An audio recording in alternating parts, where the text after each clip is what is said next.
നമ്മളിത് ഉണ്ടാക്കാനായിട്ട് പാനിൽ എണ്ണ ചൂടാക്കി കടുക് പൊട്ടിച്ച് ഇഞ്ചി വെളുത്തുള്ളി അരിഞ്ഞത് അല്ലെങ്കിൽ പേസ്റ്റ് ചേർത്ത് നന്നായി മൂത്ത് വരുന്നത് വരെ ഇളക്കിക്കൊണ്ടിരിക്കുക.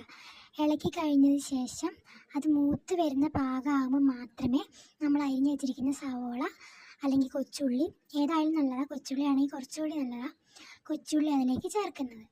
അതിലേക്ക് ചേർത്ത് നന്നായി ഇളക്കണം. പെട്ടെന്ന് വഴന്ന് വരാൻ വേണ്ടി ചെറിയ തോതിൽ അല്ലെങ്കിൽ നിങ്ങൾക്ക് ആവശ്യത്തിന് ഉപ്പ് ചേർക്കണമെന്ന് നല്ലതാണ്. അതിനുശേഷം മഞ്ഞൾപ്പൊടി ലേശം ചേർക്കുക. മഞ്ഞൾപ്പൊടി ഇട്ട ശേഷം അതൊന്ന് ഇളക്കി നമ്മൾ ലേശം കുരുമുളക് പൊടി ഇട്ട് കൊടുക്കുക. കുരുമുളക് പൊടി ഇഷ്ടമില്ലാത്തവർ ഇടണ്ട, അല്ലാത്തവർക്ക് ഇടാം. അപ്പോൾ എനിക്ക് കുരുമുളക് പൊടി ഇട്ട ഡിഷസൊക്കെ ഭയങ്കര ഇഷ്ടമായാലും ഞാൻ കുരുമുളക് പൊടി ഇട്ടു. അതിനുശേഷം നമ്മൾ ചില്ലി ഫ്ലേക്സ് കുറച്ചിടുക. വറ്റൽമുളക് ഇരിക്കുന്നുണ്ടെങ്കിൽ അതൊന്ന് ചതച്ചിട്ടാലും മതി.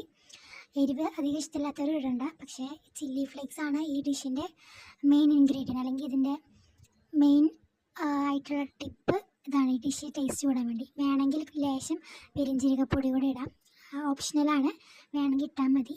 നന്നായി അത് വഴന്ന് വരുന്ന വരെ പച്ചമണം, എല്ലാ പൊടികളുടെയും പച്ചമണം മാറുന്ന വരെ ഇളക്കിക്കൊണ്ടിരിക്കുക. മുളക് പൊടി ഇടാതിരിക്കണമായിരിക്കും നല്ലത്.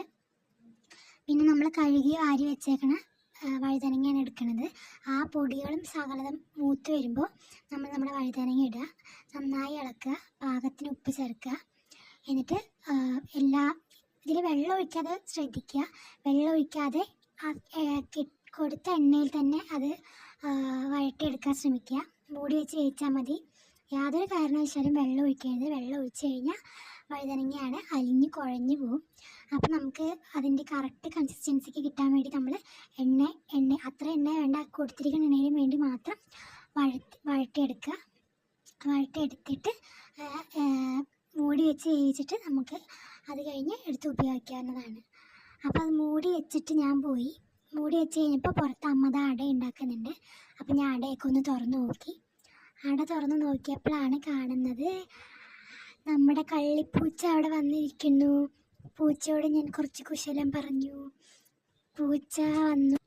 അപ്പോൾ പൂച്ച ഇങ്ങനെ വന്ന് കരഞ്ഞ് അടുക്കളയിൽ കൂടെ അവിടെ നിന്ന് ഇവിടുന്ന് പുറത്തുനിന്നൊക്കെ കരയുന്നുണ്ട്. വിശന്ന് വന്നാൽ തോന്നുന്നു. കുറച്ച് ചോറൊക്കെ കൊടുത്തു. അതേ നമ്മൾ തിരിച്ച് നമ്മുടെ വഴുതനയിലേക്ക് തന്നെ വന്നു. വെന്ത് ആയിട്ടുണ്ട്. നമുക്കപ്പോൾ ഇനി സെർവ് ചെയ്യാം. Thank you for watching.